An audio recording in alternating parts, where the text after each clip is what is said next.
tagumpay ay itinakda ng malaon, kasangkapan sa dakilang misyon. Ang mundo sa kaliguan ay maiahon, bansang itinangi ng nag-iisang hari. Ang kapayapaan at pag-ibig ay lumalagi, walang katumbas na kapalaran para sa mga pinili at magkakasamang tatahan sa langit na mithi. Ang kabanal, banalan, bayang kinahawagan, ang bayang pinangakuan ng kaharian, ang tanging landas ng katotohanan. Bayang pag-aari ng Diyos, ang kabanal-banalan, ang kabanal-banalan, bayang kinahawagan, ang bayang pinangakuan ng kaharian, ang tanging landas ng katotohanan. Bayang pag-aari ng Diyos, ang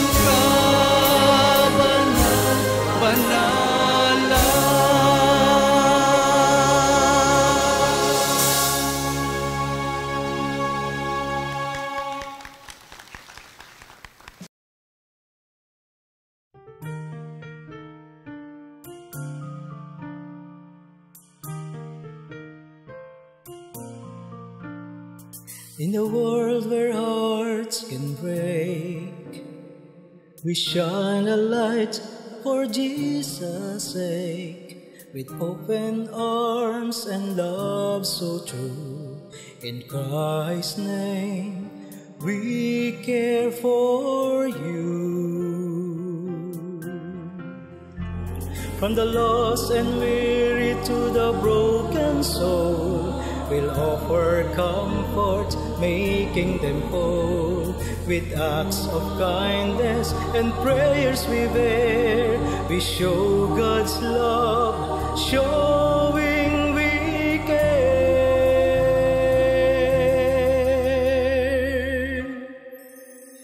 We care in Jesus' name we share His love and grace beyond compare. Together we'll spread His light, you'll see. We care in Jesus' name we share His love and grace beyond compare. Together we'll spread His light, you'll see. For in our hearts Christ's love sets us free. World evangelization, Christ the faith, redeems everyone. From the lost and weary to the broken soul, we'll offer comfort, making them whole. With acts of kindness and prayer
church, let there be no delay. Now is the acceptable time. Now is the time of salvation. Let us proclaim the message of salvation to many nations, races, languages, and even kings, because we care. Let us evangelize the world.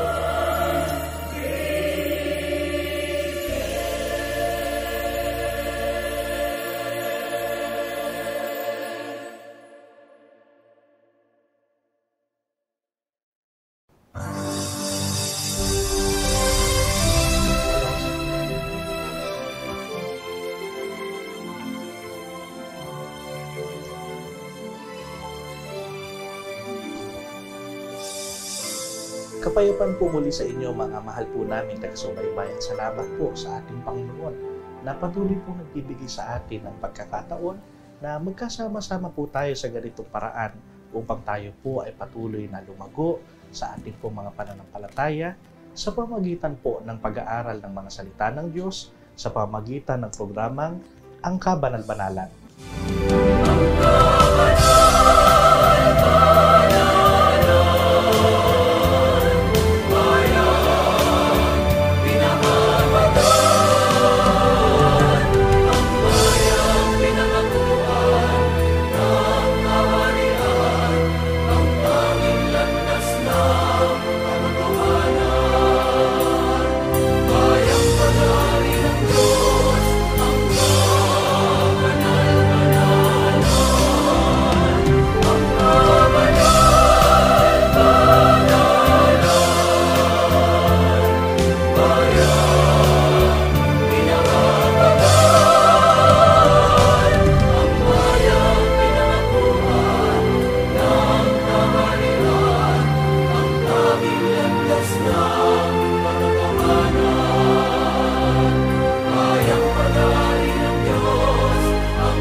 Makakasama rin po natin sa araw na ito ang isa po sa mga pangunahing tagapagsalita ng programang Kabanal-Banalan na siya rin pong magiging kasangkapan ngayon para po sa atin ay magpaliwanag at sumagot ng iba't ibang mga katanungan tungkol po sa paksang ito, ang ating pong minamahal at ginagalang, ang ating pong kapatid na Ebiasap.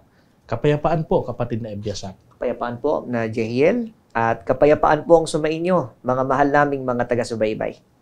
Napakahalaga po ulit, kapatid na Ebiasap, at mga mahal po namin taga-subaybay, ang nakahandang pag-aaral po sa atin. Dahil sa Biblia, ito po ay tinatawag na pangunahing utos. O pwede po sa ibang paraan ay pinapakilala rin po itong pinakadakilang utos. Kaya kung meron po tayong unang-una na pagsisikapang sundin, ay walang iba kundi ito po yun. At ang binabanggit ko po ay ang mga salitang ito. Ibigin mo ang Panginoon mong Diyos ng buong kaluluwa mo. Ano nga ba ang kahulugan ng pag-ibig sa ating Panginoon ng buong kaluluwa natin? Paano ba natin ito magagawa? At ano-ano ang mga hakbang at ang mga paraan na pwede po nating gawin sa araw-araw para po magkaroon ng katuparan sa buhay natin ang napakahalagang utos na ito. Kapatid na Ebiasap, para maunawaan po natin, lalo na po ng ating pong mga mahal na taga-subaybay, itong kautosang ito. Kailan po ba ito ipinag-utos ng Diyos? Yun pong sinabi nating ibigin natin siya ng ating buong kaluluwa. Ang pag-ibig po sa Panginoong Diyos ng buong kaluluwa ay iniutos na ng ating Panginoon, mga mahal naming mga taga-subaybay, noon pa sa panahon ng bayang Israel. At yan ay atin pong mababasa sa Deuteronomio Kapitulo 6, versikulo 5. Ganito po ang sagot ng mga banal na kasulatan.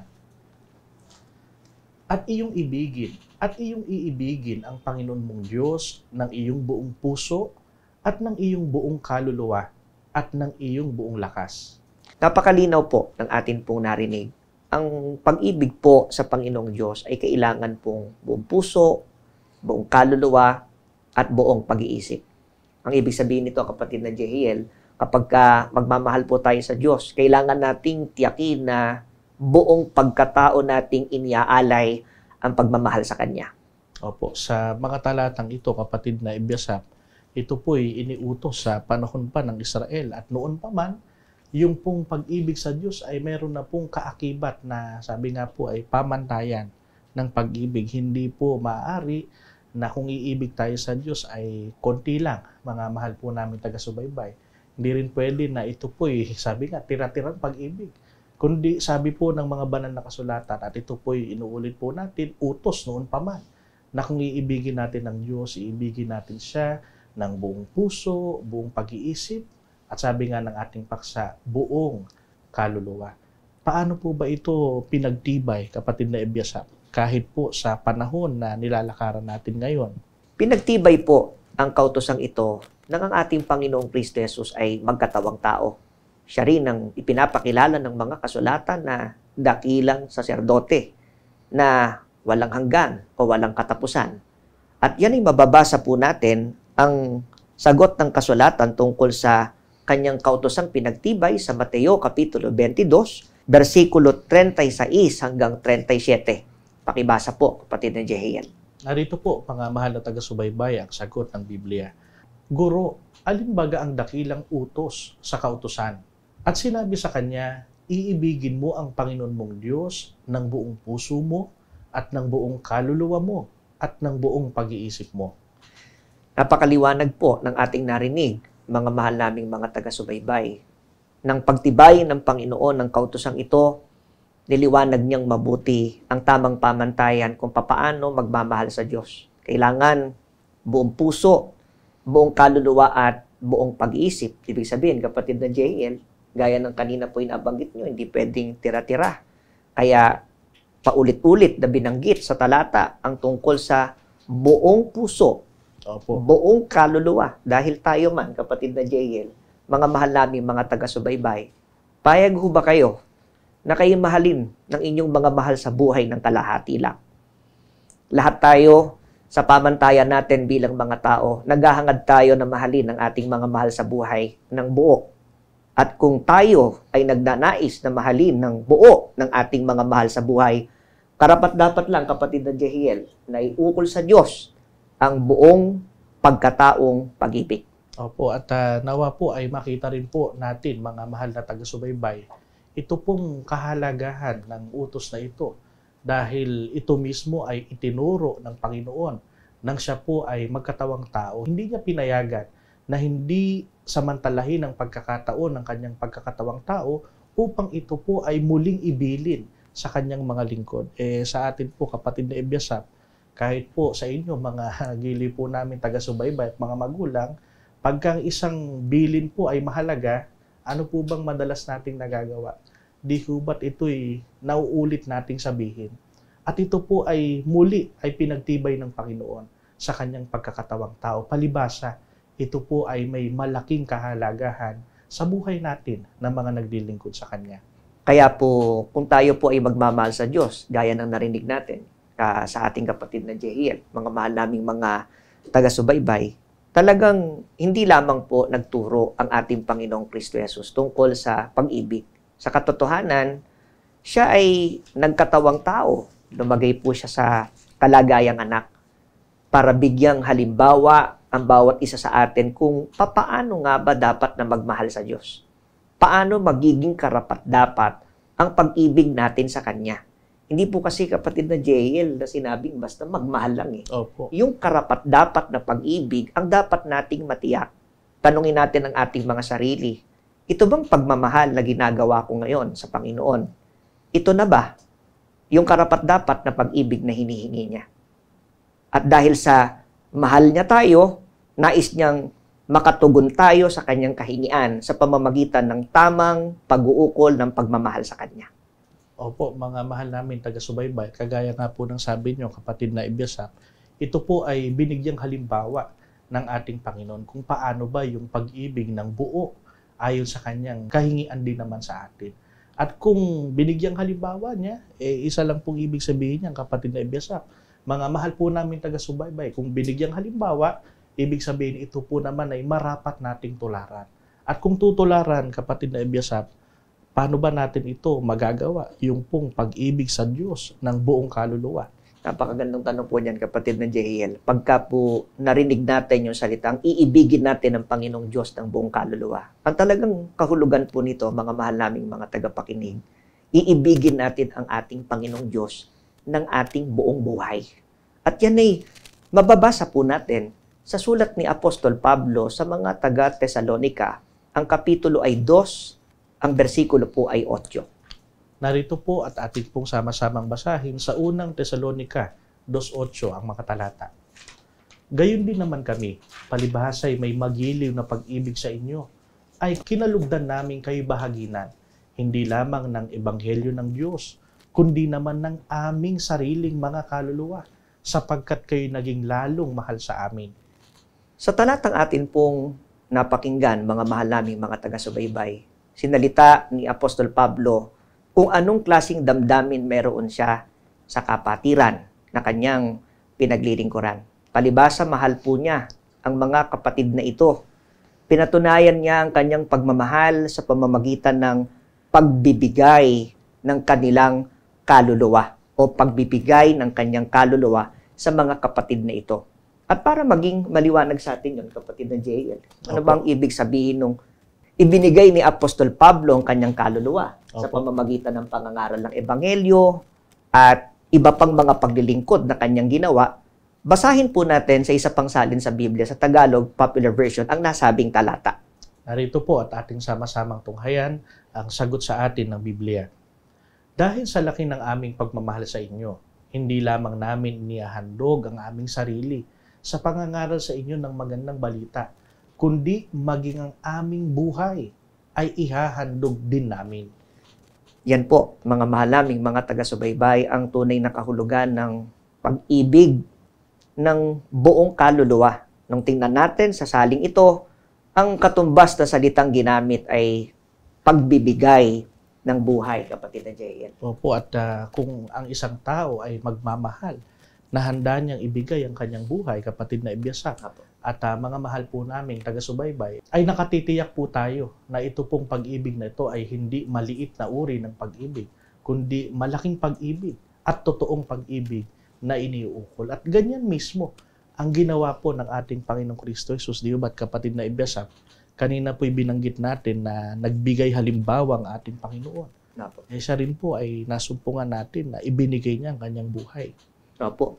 At sa uring ito na pag-ibig na kanyang ipinadama, kapatid na Jehiel, at sa ating mga taga-subaybay, ang tawag po ng kabanal-banalang Iglesia ng Diyos kay Kristo Jesus dito ay ang pag-ibig agape, nang ibig sabihin ay banal na pag-ibig at makalangit na pag-ibig.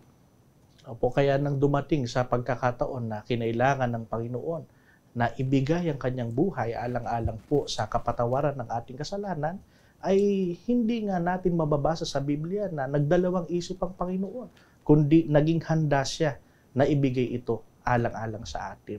At sa atin po na tutulan sa pag-ibig na ito ng Panginoon, kapatid na Ibyasak, paano ba natin ito magagawa? Samantalang hindi naman hinihingi ng pagkakataon na literally po ay ibigay natin ang ating buhay, mga mahal na taga-subaybay. Paano nga ba tayong makapamumuhay sa araw-araw na ibinibigay natin ang buhay natin sa ating Panginoon? Ang katunayan po niyan, kapatid na Jehiel, at sa aming mga mahal na tagapakinig, ang pagbibigay po ng buhay, ang tulong at pinadala ng Diyos na pamamaraan para magawa po natin ito araw-araw, ay ang pagsunod po natin sa mga ipinag-uutos ng Diyos. Ito po yung magiging starting point para dumating sa isang panahon, kapatid na Jehiel, na maibigay na nga natin ang buhay natin sa ating Panginoong Diyos. At yan po'y mababasa po natin sa Juan, Kapitulo 14, versikulo 15. Narito po ang sagot ng Biblia, mga mahal naming taga-subaybay. Kung ako'y inyong iniibig, ay tutuparin ninyo ang aking mga utos. Ayan po, mga mahal naming mga tagapakinig. Ang pagmamahal sa Panginoon, ang mag-uudyok sa atin, ang hihikayat sa atin para gawin ang mga ipinag-uutos ng Panginoong Diyos. Opo, kaya yun po palang paglilingkod, kapatid na Ibyasak. At mga mahal po namin taga-subaybay, yung pamumuhay na sumusunod sa utos ng Diyos, yung pagsisikap natin na maganap kung ano po yung kanyang mga pagbibilin, ito po ay isang bagay na hindi pala natin dapat panghinayangan. Bagkus kung ibinibigay sa atin ang pagkakataon na makatupad ng mga kalooban ng Diyos, marapat po natin itong ipagpasalamat. Dahil sa ganitong paraan ay naipadarama natin sa Diyos ang ating totoong pagmamahal sa Kanya. Dahil hindi man natin na isasacrifice literally ang ating pong buhay, ay sa isang paraan, yung pong pagsasakripisyo po ng ating kalakasan, yung pagsasakripisyo po ng panahon na nasa mga kamay natin. Kung ito po'y ginugugol natin sa pagsunod sa utos ng Diyos, sabi ng Biblia, ito po'y anyo ng pag-ibig natin sa Kanya. Opo. At yung pagmamahal po na yan, mga mahal na tagapakinig, kapag ka po ginagawa natin ang utos ng Diyos dahil po sa pagmamahal, nagiging magaan po ang lahat ng mga bagay. Parang mga magulang sa kanilang mga anak. Lahat ng bagay kaya nilang gawin, sakripisyo sila para sa kanilang mga anak, kapatid na JL. Opo. Pero ano mang bigat ng trabaho na meron kayo, di ho ba mga magulang? Mga mahal na mga magulang na nakikinig ngayon, hindi ba't nagiging magaan ang lahat dahil sa pag-ibig? At umasa po kayo, umasa tayo, na habang tinutupad natin ang mga utos ng Panginoong Diyos, lalong tumataas yung antas ng ating pong pagmamahal sa Panginoon, sapat para magawa pa natin ang iba pang mga kautusan na lalong maglalapit sa atin sa Panginoong Diyos. Opo, sa ibang salita, kung ating po isa-summarize yan, kapatid na Ebiasap, at mga mahal po namin, taga-subaybay, ay gawin po natin ang mga kalooban ng Diyos, yung pagsunod po sa Kanyang mga utos as an expression ng pag-ibig natin sa Kanya. At pagka yun po ang ating nasa puso, at yan ang maingatan natin sa ating isip na yung pagsunod ay kahayagan ng pag-ibig natin sa Kanya, hindi nga po ito magiging mabigat, kapatid na Ebiasap.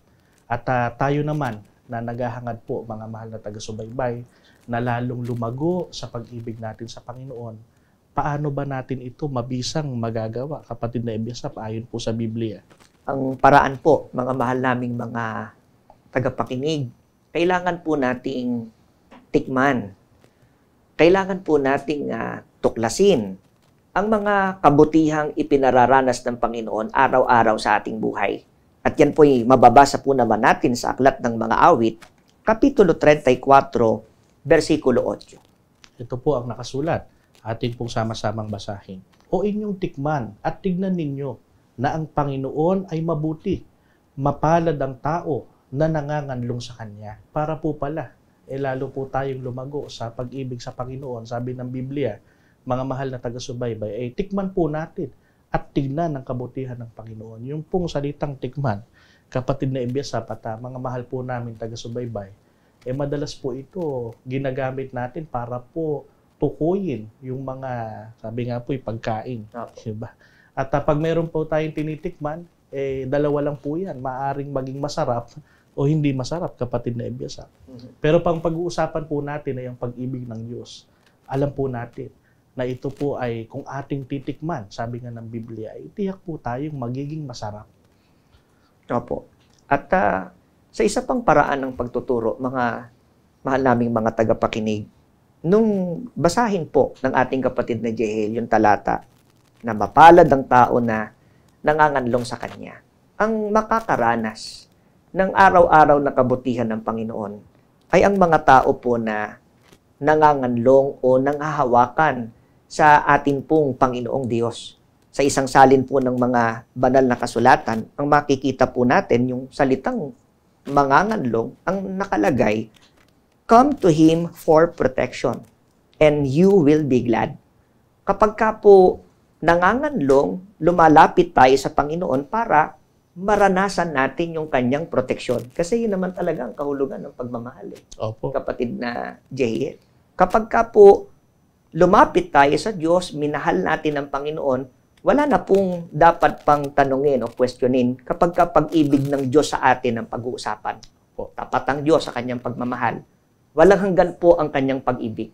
Kaya lang, kapatid na Jair, samantalang ginagawa ng tao ang paglapit sa Panginoon, madidiscover niya ang mabubuting mga gawa pa ng Panginoon na ipararanas sa kanilang buhay. Opo, at napakalaking tulong po nito, kapatid na Ebiasap, kung nais natin na tayo po ay mabuhay, na lumalago ang pag-ibig natin sa ating pong Panginoon. Sabi nga po, madaling mahalin yung mga tao pong masarap magmahal. Opo. Diba? At itong pagpapakilala mismo ng banal na kasulatan sa ating Panginoon, pagka uuriin natin o ating pong ide-describe yung pong pag-ibig ng Panginoon o yung paraan ng kanyang pagmamahal, siya po ay napakasarap pagmahal. Siya po ay may mabuting kalooban. Ang kailangan lang ay lumapit po tayo sa Kanya.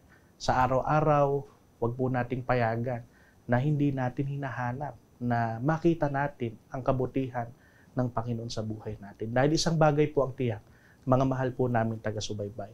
Sa patuloy po nating paglapit sa Kanya, mararanasan natin gaano kasarap pagmahal ang Panginoon. At ito mismo ang mag-uudyok sa atin para iukol din naman pabalik sa Kanya ang pagmamahal na marapat po nating gawin sa araw-araw. At dahil dyan, kapatid na Ebiasap, bilang tulong po sa ating mga mahal na taga-subaybay, ano po ang tiyak na naghihintay kung tayo bilang mga lingkod ng Diyos, bilang mga tao, ay mabuhay tayo na talagang sinisikap nating magkaroon ng malaking pagmamahal sa Diyos, sa pamantayan nga ay binibigay natin yung kaluluwa natin sa ating Panginoon. Matitiyak po natin, mga mahal naming mga tagapakinig, ang pagliligtas ng Diyos ay atin pong mararanasan sa bawat araw ng ating buhay. At ang kaligtasang ito ay tumutukoy po sa kaligtasan natin sa kaluluwa natin at maging sa kaligtasan maging sa atin pong mga pisikal na katawan at kalalagayan habang tayo po ay nandito sa lupa. Mababasa po natin ang sagot sa Marcos Kapitulo 8, versikulo 35. Narito po ang sagot ng banal na kasulatan, ating pong sama-samang basahin. Ang naghahangad na magligtas ng kanyang buhay ay siyang mawawalan nito. Ngunit ang mag-alay ng kanyang buhay alang-alang sa akin at sa mabuting balita ay siyang magkakamit niyon. Lahat po tayo ay naghahangad ng kaligtasan. Pero hindi po sapat, mga mahal naming mga taga-subaybay, ang maghangad lamang nito. Maliwanag po ang katuruan ng ating Panginoon. Kailangan, sabi ng ating Panginoong Kristo Jesus, mag-alay ng kanyang buhay alang-alang sa akin. Opo, habang ginagawa natin ang ating pong paglilingkod sa Panginoon, na ibinibigay ang ating buong sarili, ang ating buong buhay, makatitiyak tayo sa pangakong kaligtasan ng ating Panginoon. At yung pong pag-ibig na ito na tinuturo sa atin ng banal na kasulatan, tiyak po tayo, kapatid na Ebiasap, at mga mahal po namin taga-subaybay, kung iuukol natin ang ganito kalaking pag-ibig sa Panginoon, tiyak po yan may kaakibat po ng mga sakripisyo. Pero sa kabila po ng mga sakripisyo, ay wag po nating makita itong kalugihan. Dahil kung ating gagawin ito, na binibigay natin ang lahat ng ating makakaya alang-alang sa pag-ibig natin sa Panginoon, ay tiyak tayo na mas malaking pagpapala ang babalik dahil mas mararanasan naman natin ang pagkalinga, ang pagtulong, ang paglingap ng Panginoon sa ating pong araw-araw na pamumuhay. At alam natin, ito rin naman ang hinahanap po ng bawat isa sa atin. Kaya nawa po, mga mahal namin taga-subaybay, ay naging malaking tulong po ang pag-aaral na ito para hindi lamang tayo maghangad na mahalin ng Panginoon, kundi bagkus sa araw-araw ay i-improve natin at lalo nating palakihin at palalimin ang pagmamahal natin sa Diyos. Ito nawang diwa ng pag-aaral na ito ang siyang ipagpala sa atin ng Panginoon mula ngayon at magpakailanman.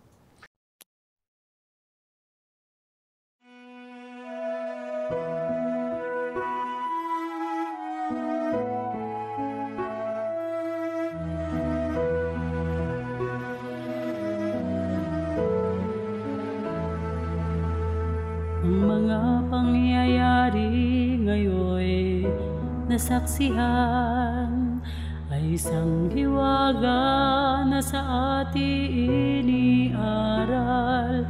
Bakit nang dumating malakas na sampal,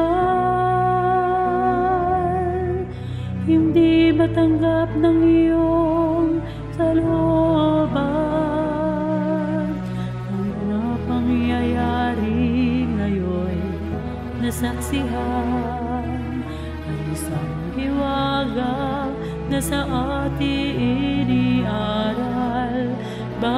Bakit nang dumating malakas na sampal,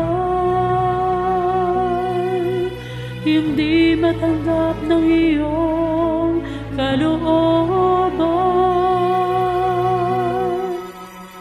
Kailanman ang Diyos ay hindi nagkulang, ang kanyang agape laging nakabantay. Bakit nag-alilangan? Magtiwala ka sana ng buong paggalang.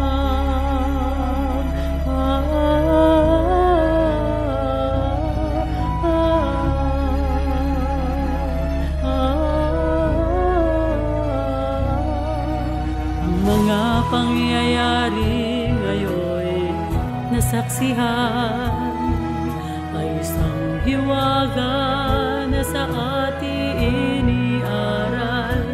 Bakit nang dumating malakas na sampal, hindi matanggap ng iyong kalooban?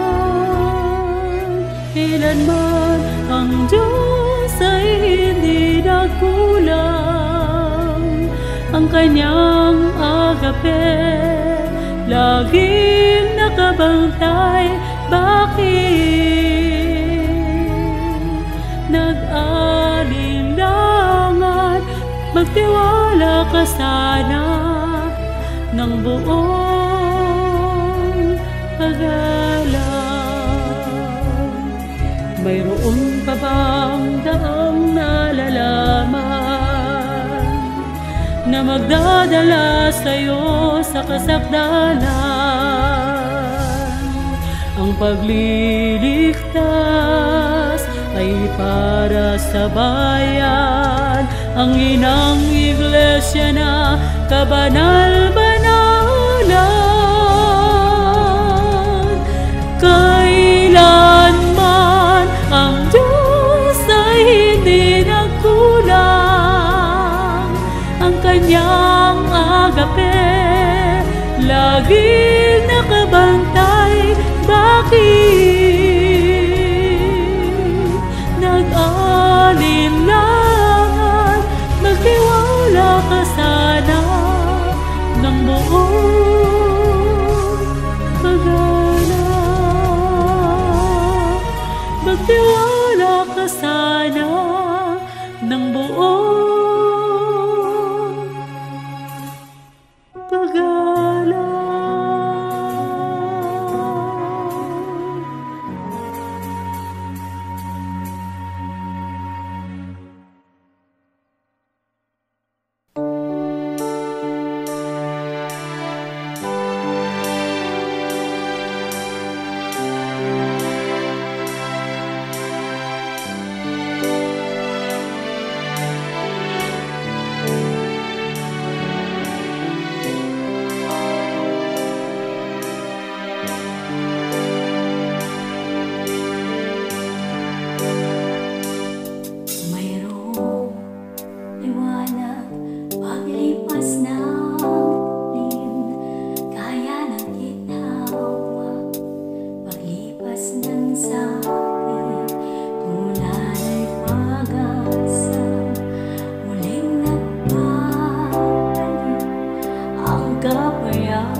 Pag-ibig ni Jesus ay di magmamaling, wala lang pagkupas natin tumitinta.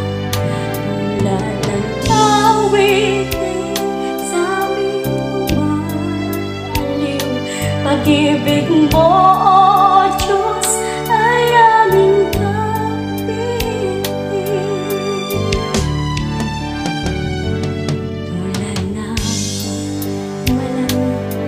Simoy ng hangin, dulot ay ginhawa sa mga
ka sa buong buhay ko. Tinig ko'y ilalaan para sa kapurihan mo. Kailan may itatanghal dakilang pangalan mo. Kailanman, O Diyos, tinig ko'y para sa'yo. Panginoon, tanggapin mo ang alay ko para sa'yo. Narito ang tinig ko, nahain sa iyo. Panginoon, tinig ko, naway gamitin mo sa kapurihan, kalwalhatian ng ngalan mo. Mula pagsikat ng araw, ika'y aking aawitan. Hanggang sa paglubog niyaon ay di ko pagsasawaan. Sa lahat ng panahon, anumang yugto ng aking buhay, para sa'yo, O Hari ko, ay aking iaalay. Panginoon, tanggapin mo ang alay ko para sa'yo. Narito ang tinig ko, nahain sa iyo. Panginoon, tinig ko, naway gamitin mo sa kapurihan, kalwalhatian ng ngalan mo.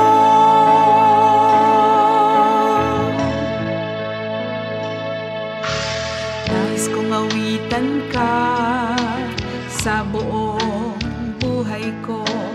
Tinig ko'y ilalaan para sa kapurihan mo. Kailan may itatanghal dakilang pangalan mo. Kailanman, O Diyos, tinig ko'y para sa'yo. Panginoon, tanggapin mo ang alay ko para sa'yo. Narito ang tinig ko, nahain sa iyo. Panginoon, tinig ko, naway gamitin mo sa kapurihan, kalwalhatian ng ngalan mo. Panginoon, tanggapin mo ang alay ko para sa'yo. Narito ang tinig ko, nahain sa iyo. Panginoon, tinig ko, naway gamitin mo sa kapurihan, kalwalhatian ng ngalan mo. Ng ngalan mo.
have no fear.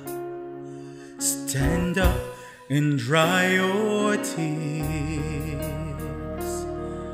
The road to His promise may be winding and long, and through the journey He will make you strong.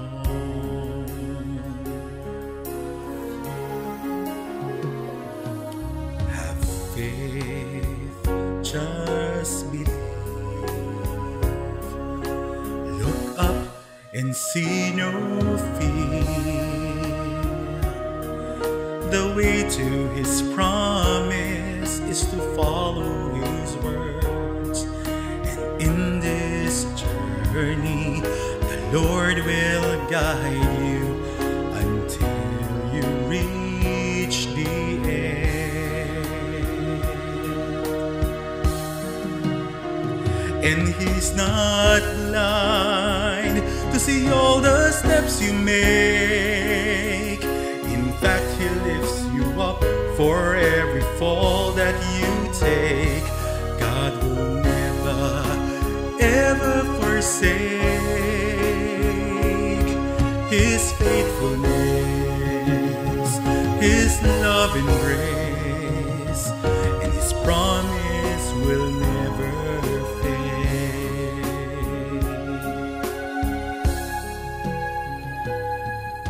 Have hope, have no fear.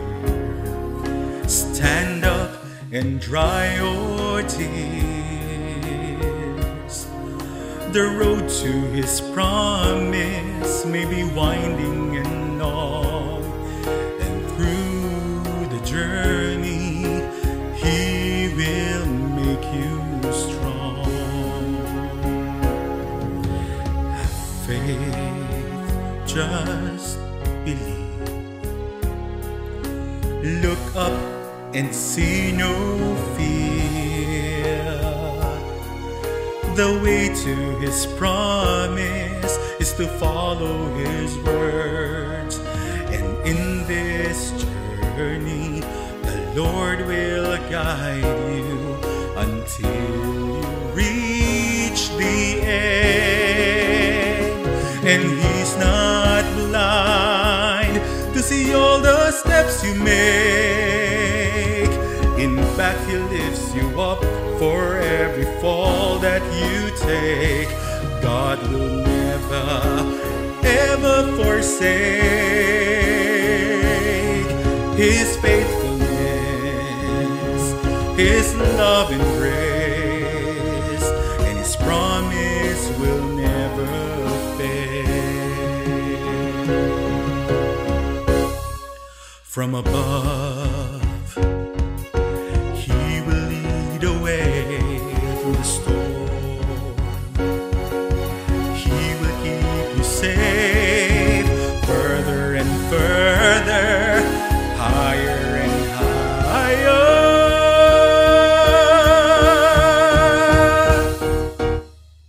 And He is not blind to see all the steps you make. In fact, He lifts you up for every fall that you take. God will never, ever forsake His faithfulness, His love and grace, and His promise will never fade.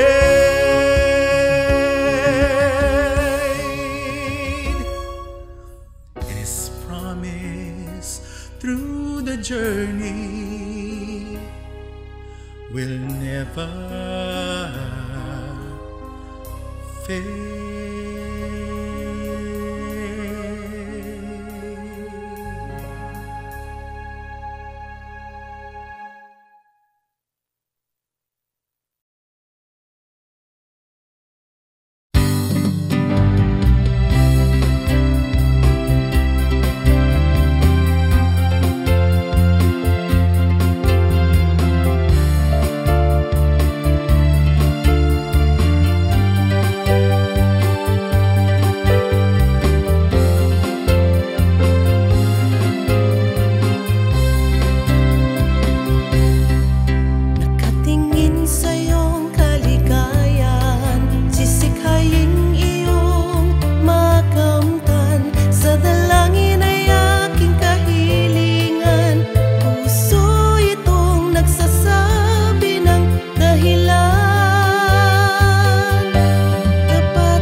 tinik na landasin ay aking tinatahak.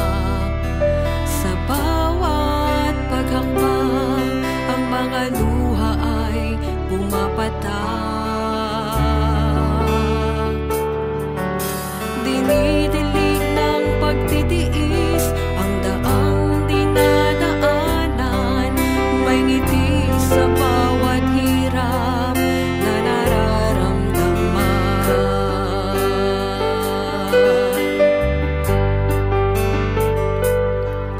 Pinanay ang puso, naging subok,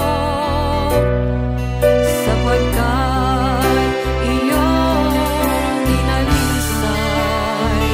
Nahahanda sa lahat ng hamon ng buhay, nang hahawak ang lubos sa pag-asang matibay, na sa lahat ng panahon, ikaw, Panginoon, ang aking kaagapan.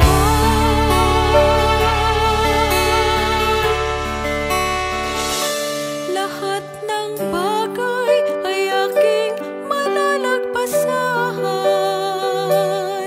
Pagtitiwala sa'yo'y mahigpit na pinanghahawakan. Buong pananampalatayang di mo pababayaan. Ikaw ang kalakasan sa puso ko, ikaw lamang ang paglilingkuran.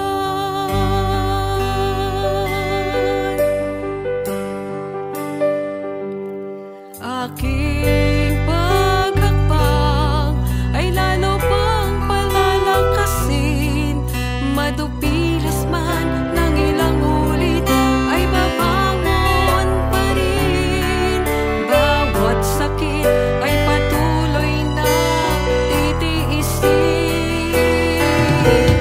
Dulo ng kasalanan ay aking pilit na aabutin.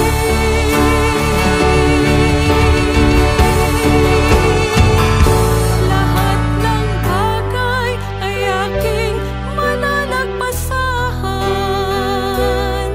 Pagtitiwala sa'yo'y mahigpit na pinanghahawakan. Buong pananampalatayang di mo pababayaan. Ikaw ang kalakasan sa puso ko, ikaw lamang ang paglilingkuran.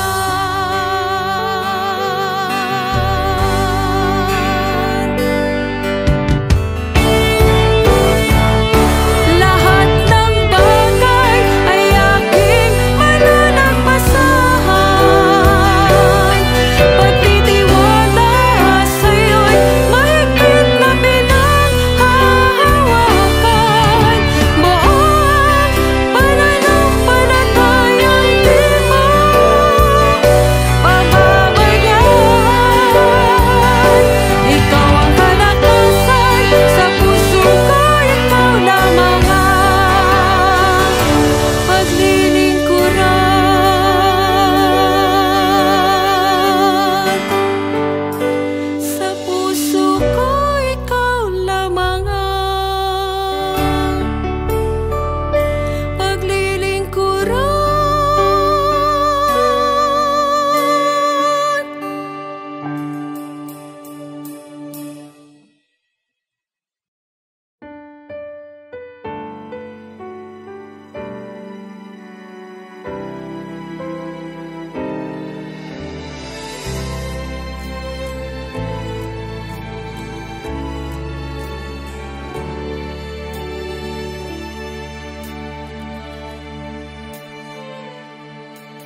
Dinggin mo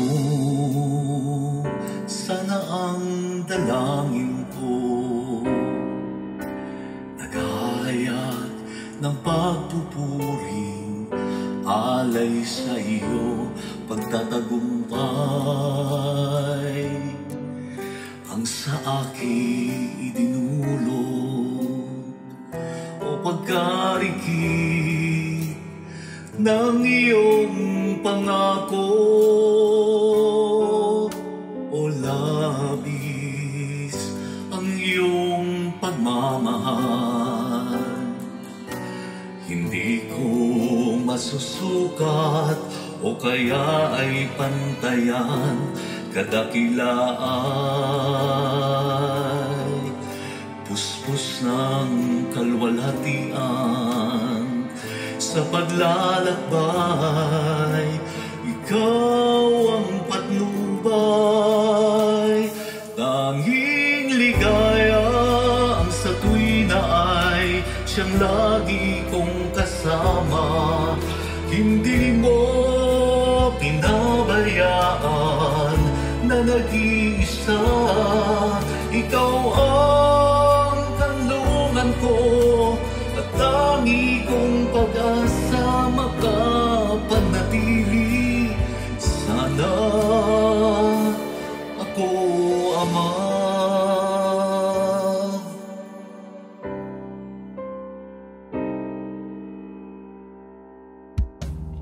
Dinggin mo sana ang dalangin ko,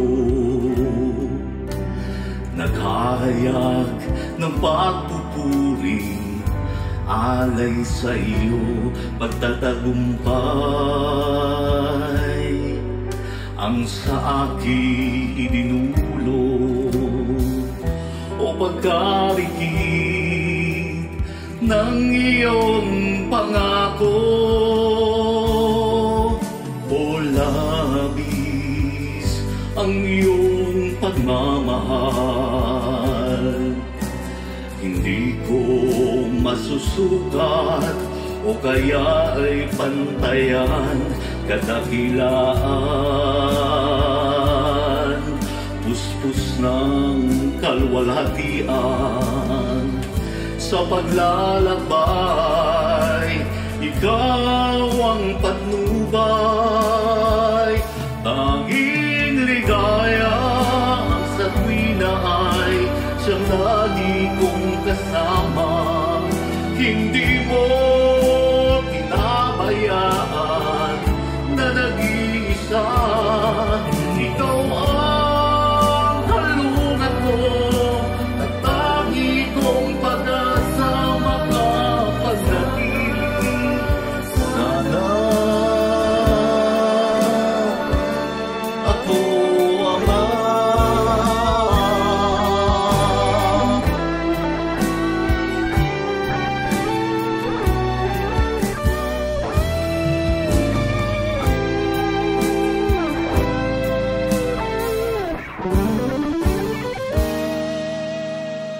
Tanging ligaya ang sa tuwina ay siyang lagi kong kasama. Hindi mo pinabayaan na nag-iisa. Ikaw ang kalungan ko at tangi kong pag-asa makapanatili. Sana ako, Ama.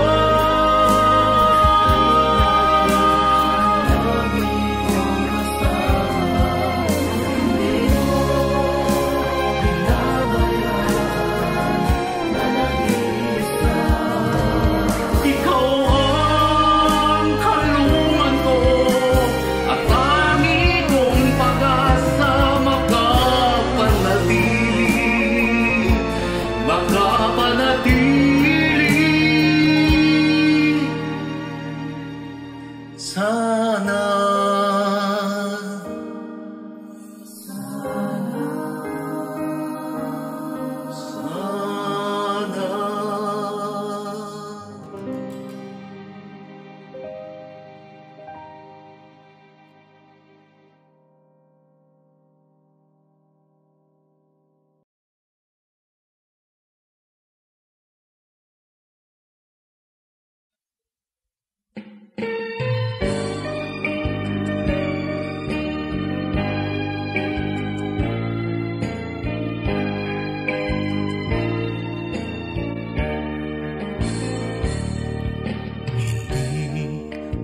mawagli sa ubod niya ring puso, kailanman sa isip hindi maglalaho. Buhay na sa akin ay isinuko upang ako'y magkamit ng pangako. Tunay, wala nga akong maigaganti sa'yo, sa wagas at tunay na pag-ibig mo. Lalaging tapat sa'yo, ika'y aking paglilingkuran hanggang sa aking kamatayan. Masdan ang iyong anak, patuloy sa paglakad, may taglay na pangarap na sakdal wagas, makatahan diyan sa iyong kaharian upang paglingkuran kang walang hanggan. Tunay, wala nga akong maigaganti sa'yo, sa wagas at tunay na pag-ibig mo. Lalaging tapat sa'yo, ika'y aking paglilingkuran hanggang sa aking kamatayan.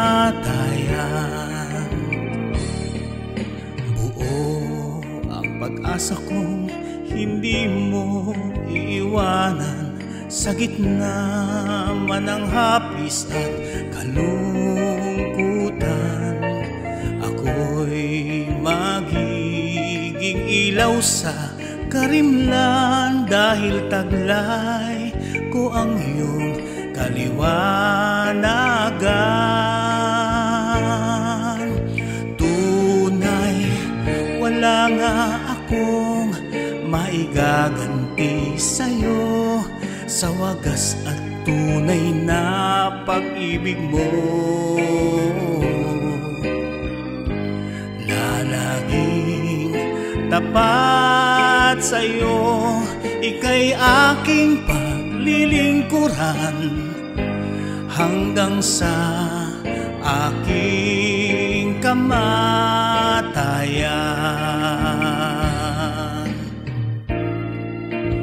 Tunay, wala nga akong maigaganti sa'yo, sa wagas at tunay na pag-ibig mo. Lalaging tapat sa'yo, ika'y aking paglilingkuran. Ikaw ay itatanghal, itatanghal.